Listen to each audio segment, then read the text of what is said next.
आदमी नाश्ता करने ही वाला था कि अचानक एक स्टील केबल उसके सीने से आर पार हो गई। हत्यारे ने मुस्कुराते हुए सलामी दी, फिर उसे घसीट कर ले गया। लेकिन अगले दिन हत्यारे को उसी जगह गोली मारी गई। सभी की हैरानी के लिए मृत व्यक्ति जीवित हो गया। उसने हत्यारे के साथ वही किया। वास्तव में इससे पहले वह पहले ही 138 बार मर चुका था। वह एक समय चक्र में फंसा हुआ था। हर बार मरने पर उसी सुबह जागता था और लगातार शिकार किया जा रहा था। चाहे वह कहीं भी छिपा हो, वह 12 सोमसानालिस के बाद जीवित नहीं रह सकता था। इसलिए आदमी ने संघर्ष करना छोड़ दिया और अपने अनंत पुनर्जीवन के अवसरों का उपयोग अपने बच्चे के साथ समय बिताने के लिए किया। बाद में वह यह देखकर चौंक गया कि यह पहले से 3 मिनट अधिक 12:50 हो चुका था। तब उसे एहसास हुआ कि शायद उसके ऊपर कोई ट्रैकर है। वह अभी भी जीवित था क्योंकि पहले बेसमेंट में कोई सिग्नल नहीं था। जब तक हत्यारा नहीं आया, उसने जल्दी से अपने बच्चे को गले लगा लिया। फिर उस आदमी ने अपनी पलटवार की योजना बनानी शुरू की। अपनी 146वीं पुनर्जीवन के बाद उसने आखिरकार हत्यारे को पकड़ लिया। उसने ट्रैकर के स्थान के बारे में पूछने की कोशिश की, लेकिन हत्यारे ने उसे नजरअंदाज कर दिया। उसे सुरक्षा कंपनी में एक दोस्त से पूछना पड़ा और पता चला कि दांत सबसे अच्छा छिपने का स्थान है। फिर उसे याद आया कि हत्या से ठीक पहले उसने दांत का इम्प्लांट करवाया था। जल्दी में वह बाथरूम गया, शराब पीते हुए दांत निकालने लगा। अंततः उसे दांत के अंदर ट्रैकर मिला। आदमी ने ट्रैकर को चारे के रूप में इस्तेमाल किया। आदमी ने हथियारों को एक एक करके मारना शुरू कर दिया।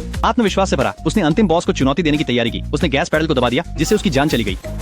दूसरी बार उसने सीधे बेस में गाड़ी चलाई। उसकी हैरानी की बात यह थी कि अंदर दर्जनों सुरक्षा गार्ड थे। सौभाग्य से वह कार में नहीं था, इसलिए उसने बम का उपयोग करके उन्हें भगवान से मिलवाया। हालांकि सुरक्षा टीम का नेता पास में था। तीसरी बार उसने एक सुरक्षा गार्ड को मार डाला और उसकी पहचान लेकर बेस में घुस गया। लेकिन जब उसने लिफ्ट पर अपना कार्ड स्वाइप करने की कोशिश की तो उसकी पहुंच खो गई और उसे वहीं मार दिया गया। चौथी बार उसने पहले से ही एक सैनिक को मार डाला, लेकिन जैसे ही लिफ्ट के दरवाजे खुले उसे दर्जनों बंदूकें दिखाई दी। ये देखकर उसने खुद को गोली मार ली। पांचवी बार उसे एहसास हुआ कि लिफ्ट में कैमरे थे, जो समझाता था कि इतने लोग उसका इंतजार क्यों कर रहे थे। छठी बार उसने खुद को एक सैनिक के रूप में छुपाया और अंततः हॉल में प्रवेश किया। वहाँ एक महिला पहले से ही इंतजार कर रही थी, एक हैंडगन बनाम एक तांग दांव तलवार, और उसे लगा कि परिणाम स्पष्ट है। लेकिन अप्रत्याशित रूप से महिला बहुत तेज थी। अपनी 161वीं पुनर्जीवन पर उसने प्रवेश किया और तुरंत गोली चलाई, लेकिन फिर भी उसे हरा नहीं सका। अपनी 162वीं पुनर्जीवन पर उसने एक सबमशीन गन के साथ कोशिश की, लेकिन परिणाम वही रहा। अपनी 150वीं पुनर्जीवन पर उसने एक राइफल का उपयोग किया, लेकिन फिर भी सफल नहीं हो सका। 20 प्रयासों के बाद आखिरकार उसे समझ में आ गया कि उस महिला के खिलाफ बंदूकें काम नहीं करेंगी। इसलिए उसने एक चीनी तलवारबाजी के मास्टर को ढूंढा और एक लंबी अवधि के प्रशिक्षण की शुरुआत की।